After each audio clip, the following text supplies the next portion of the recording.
తండ్రి municipal chairman, కొడుకు MLA. ఆ ఇద్దరు ఒకే ప్లేస్లో కలిశారు. ఎమ్మెల్యేతో పాటు ఎక్స్ అఫీషియో సభ్యుడైన కొడుకుతో తండ్రైన చైర్మన్ ప్రమాణం చేయించారు. ఇందుకు తాడిపత్రి మున్సిపల్ ఆఫీస్ వేదికైంది. ఆ తండ్రి మరెవరో కాదు, మున్సిపల్ చైర్మన్ జేసీ ప్రభాకర్ రెడ్డి. ఇక ఆ కొడుకు జేసీ అస్మిత్ రెడ్డి. కుమారుడు అస్మిత్ ను ఎక్స్ అఫీషియో సభ్యులుగా అస్మిత్ రెడ్డి చేత జేసీ ప్రభాకర్ రెడ్డి ప్రమాణం చేయించారు. అనంతరం శాలువా కప్పి పుష్పగుచ్చంతో సత్కరించారు. తెలుగుదేశం పార్టీ కౌన్సిలర్లు, వైఎస్ఆర్ పార్టీ కౌన్సిలర్లు అని తేడా లేకుండా అందరినీ సమానంగా గౌరవిస్తానని హామీ ఇచ్చారు.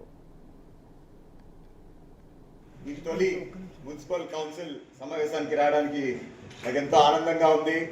ఒక 5 ఏళ్ల కిందట, ఇన్ఫాక్ట్ చెప్పాలంటే 2014 10 ఏళ్ల కిందట అనుకోవచ్చు, ఒక కౌన్సిలర్గా వచ్చాను ఇదే రూమ్లోకి. ఇక్కడ కొంతమంది అప్పుడు కూడా కౌన్సిలర్గా ఉన్నారు, మా పాయస్ అయితే మేము.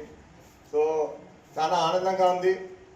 ఇందాక మన చైర్మన్ గారు అడిగినట్టు ఖచ్చితంగా రేపు మన సమస్యలు ఏవైతే ముఖ్యంగా నీటి సమస్య, డ్రైనేజ్ సమస్య, ఆల్రెడీ మన గౌరవ ముఖ్యమంత్రులు నారా చంద్రబాబు నాయుడు గారితో మాట్లాడడం జరిగింది.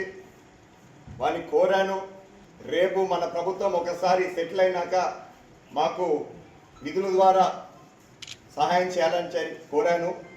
ఈ తొలి మున్సిపల్ కౌన్సిల్ సమావేశానికి రావడానికి నాకు ఎంతో ఆనందంగా ఉంది. ఒక 5 ఏళ్ల కిందట, ఇన్ఫాక్ట్ చెప్పాలంటే 2014 10 ఏళ్ల కిందట అనుకోవచ్చు, ఒక కౌన్సిలర్గా వచ్చాను ఇదే రూమ్లోకి. ఇక్కడ కొంతమంది అప్పుడు కూడా కౌన్సిలర్గా ఉన్నారు, మా పాయస్ అయితే మేము. సో చాలా ఆనందంగా ఉంది.